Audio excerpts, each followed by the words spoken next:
qui il nostro comandante, il sindaco era impegnato con me in giunta fino a 10 minuti fa, dovrebbe arrivare, ma come sapete questi sono, per tutte le amministrazioni fine anno sono sempre molto difficili, molto impegnativi, perché dobbiamo far quadrare i bilanci e questi bilanci non quadrano mai. E perciò abbiamo anche l'arma, perciò siamo perfettamente a posto questa sera. Allora, per introdurre la serata, l'anno scorso siamo venuti in questa sala raccontando una serie di cose, erano più che altro auspici, c'era qualche primo provvedimento. Siamo venuti qui pieni di buone intenzioni. Adesso c'è Stefano Forte che si è preso in carico un impegno gravoso, anche perché il numero dei nostri agenti è diminuito e pertanto l'impegno comunque è sempre lo stesso, perciò la questione matematica aumenta l'impegno pro quota. Diciamo che siamo venuti a parlare con voi dopo un anno da quella sera. Molte cose, devo dire, sono cambiate, alcune cose che avevamo promesso, molte, devo dire, nell'ambito della sicurezza, mi sento di poter dire che sono state scusate, però io mi ero impegnato personalmente nel cercare di trovare una soluzione a quella piaga per tutti, sia per i residenti ma anche per le frequentatrici del terrario, e alcune soluzioni sono state trovate.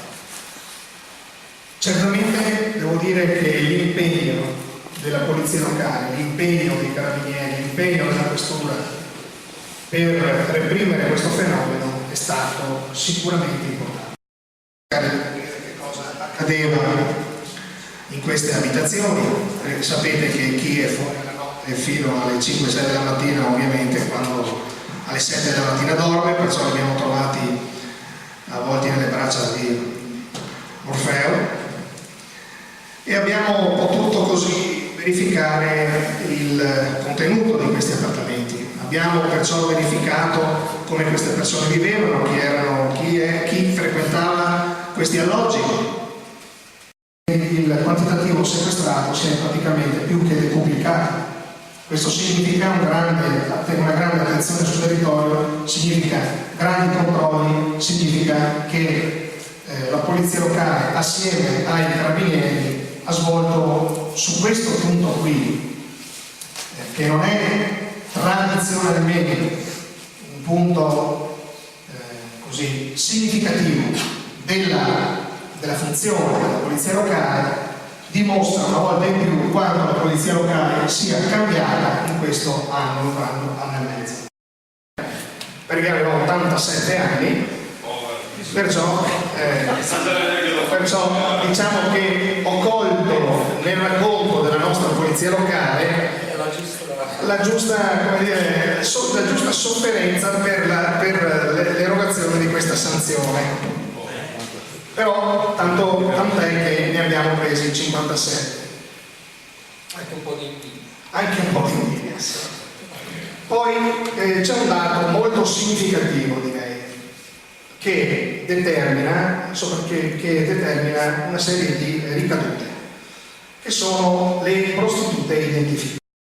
Una serie di cose molto importanti, al di là della superficialità del dato.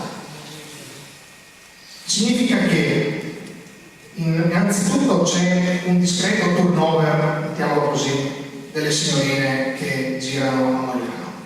Invece, con la mappatura che è stata fatta di queste abitazioni, siamo riusciti ad individuare tutta una serie di attività all'interno di queste abitazioni che sono state in qualche misura, chiamiamo così, disincentivate, proprio perché abbiamo emesso le ordinanze per la chiusura dei piani terra, perciò abbiamo murato le abitazioni. per una, anche fra altre cose, l'abbiamo anche demolita con l'accordo ovviamente della proprietà. Non posso dimenticare ovviamente i carabinieri, che hanno svolto anche loro un'attività encomiabile, e penso che di questo passo, dopo casomai affronterò altre questioni, di questo passo penso che alcuni problemi strutturali di Mogliano credo che in qualche misura troveranno una soluzione. È nata ben 13 anni fa, nel 1997, centro come riferimento comunitario appunto, cioè una struttura il cui obiettivo era quello di creare comunità, è un obiettivo molto, molto ambizioso, creare comunità all'interno di un contesto urbano come questo quartiere, abitato da circa 3.000 persone, comunità. Un quartiere molto anonimo, è stato molto difficile. Comunque è un corso di inglese. Ci sono i gruppi dell'ACAT, cioè i gruppi che vincono un po' l'alcolismo, eccetera, i gruppi della dipendenza dalle sigarette. Cioè in pratica tentiamo di dar vita a quella che io chiamo prevenzione. L'assessore finora giustamente ha detto, perché quello è compito loro, di reprimere là dove ci sono reati. Allora voglio dire, noi come parrocchia ci muoviamo sulla strada della prevenzione. Abbiamo prodotto la foto della cartolina. Dopo potete prenderla. La fontana del quartiere, permettete che legga. Nascevano relazioni, amori, giochi per bambini e feste di comunità. Oggi in tutte le case, anche quelle più povere, l'acqua corrente ha reso del tutto superflua la tradizionale fontana collocata in piazza del paese. Tuttavia, permangono ancora, senza risposta, bisogni impellenti di rapporti umani necessari a favorire la convivenza civile e l'integrazione nella passivo proprio dell'amministrazione pubblica o dei vigili, ci sia una capacità preventiva che parte dal basso, non parte dalla parrocchia. La parrocchia si mette insieme, attraverso di me e attraverso alcuni volontari, si mette insieme a questi cittadini.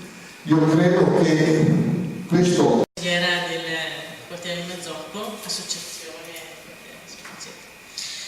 io volevo riallacciarmi un attimo a quello che ha detto Don Giorgio. Qualcuno di voi sa che proprio in questi giorni l'anno scorso, anche su sollecitazione dell'amministrazione, erano state fatte delle iniziative culturali proprio per smuovere un po' il quartiere.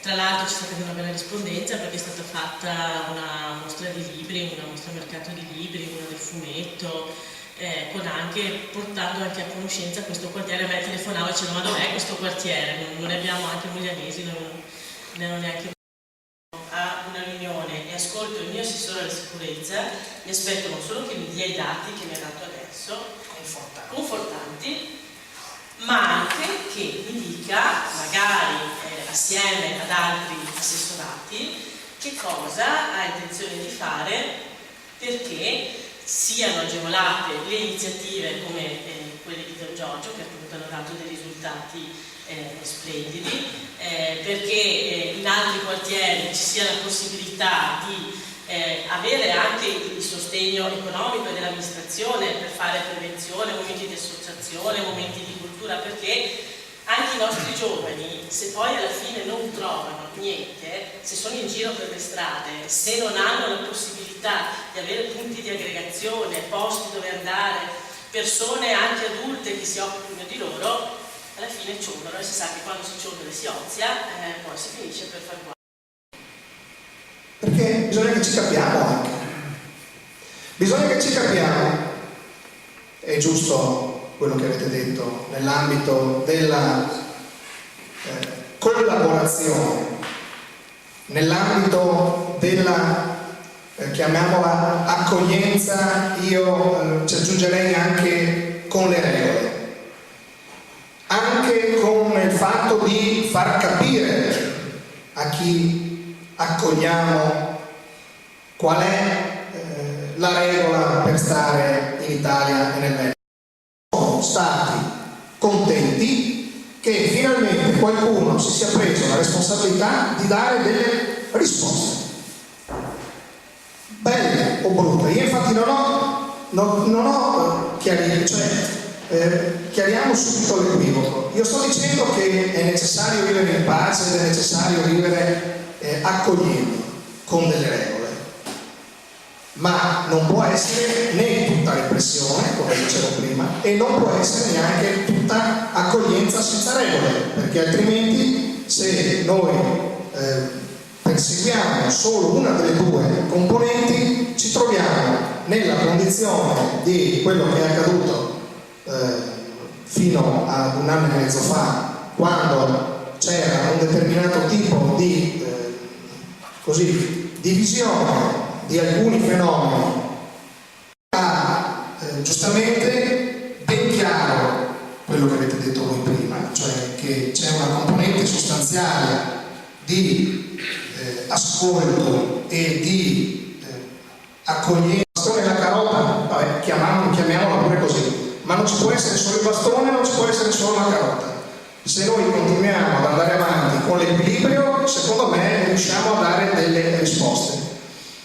Perché, vedete, quando la gente viene in ufficio da me e mi viene a dire io non ce la faccio più perché quello viene giù e mi dà due schiaffi, oppure mi butta per terra, oppure mi minaccia, oppure qui, oppure là, oppure a destra, oppure a sinistra, compito dell'assessore alla sicurezza è mettere in sicurezza la signora o chi viene da me a lamentarsi di un certo genere di comportamento, che non è più un comportamento affrontabile, spiegando. Le iniziative che avvengono all'interno dei quartieri per noi sono motivo sempre di plauso, di attenzione, proprio perché ci permette sostanzialmente di andare a verificare delle situazioni che diciamo così possono non degenerare successivamente, e la partecipazione attiva da parte dei cittadini ci consente una conoscenza del territorio che in numero ridotto di personale non potrà mai essere sufficiente. In buona sostanza siamo sempre soli cittadini, noi a volte facciamo un calcolo anche alle parrocchie molto spesso, così come agli altri soggetti tra virgolette sul territorio che effettivamente hanno una conoscenza diretta delle problematiche.